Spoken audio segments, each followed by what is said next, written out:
HOA rented my house while I was deployed, so my unit reclaimed it fully armed. The sun hung low over the quiet suburb of Oak Ridge, but the air crackled with unease. Sergeant Marcus Reed, a man hardened by 2 years in a war zone, had dreamed of returning to his small, tidy HOA sanctuary bought with his life savings. Instead, he found his key didn't fit the lock. His mailbox overflowed with bills, and a stranger's car sat in his driveway. Marcus's gut churned as he pieced together the betrayal.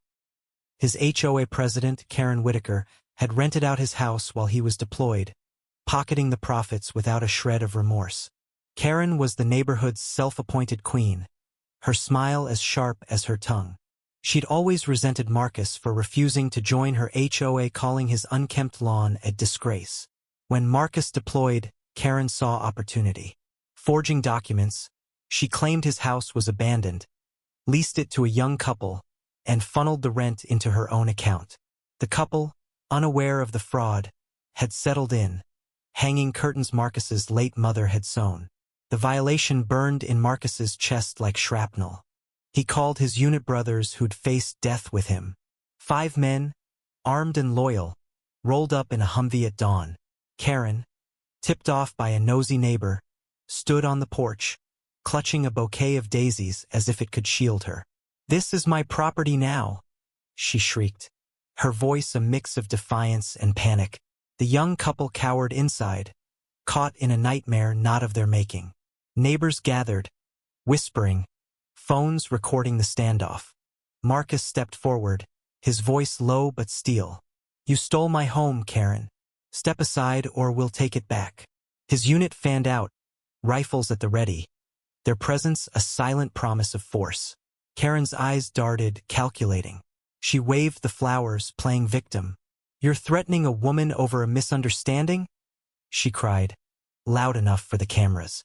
The crowd murmured, some swayed by her act. Then came the twist. Mrs. Delaney, the quiet widow next door, shuffled forward. Known for her garden and timid demeanor, she'd never spoken against Karen. But now, her voice trembled with rage. "I saw you forge his signature, Karen. I kept the security footage." She held up a USB drive, her hands shaking but resolute. The crowd gasped. Karen's facade cracked, her flowers dropping to the porch. Mrs. Delaney's courage shifted. The tide neighbors who'd feared Karen's wrath now jeered, demanding justice. Karen lunged for the USB, but Marcus's unit closed ranks. The young couple emerged, tearful, apologizing profusely. They'd been duped, their rent money stolen. Marcus, though furious, saw their fear and waved them off. "Pack your things and go," he said, his voice softening for them alone. But for Karen there was no mercy. "You're done," he told her, as his unit pushed past, securing the house room by room.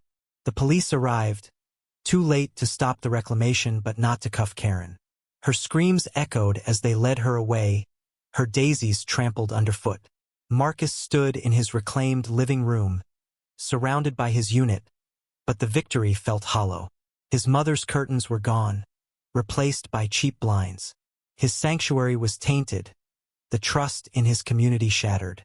As his unit left, Marcus sat on the porch, staring at the neighborhood he'd once loved. Mrs. Delaney brought him a cup of tea, her quiet strength a balm. "You did what was right," she said. He nodded, but the weight of betrayal lingered.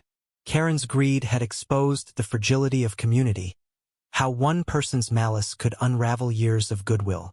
The next day, the story went viral. Karen's mugshot plastered across social media. Marcus hailed as a hero, but he didn't feel heroic. He felt robbed, not just of his house but of the peace he'd fought for.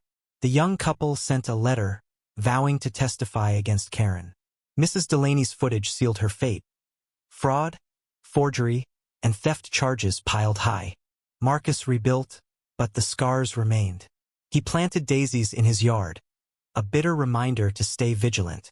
Oak Ridge would never be the same, its unity fractured by one woman's greed.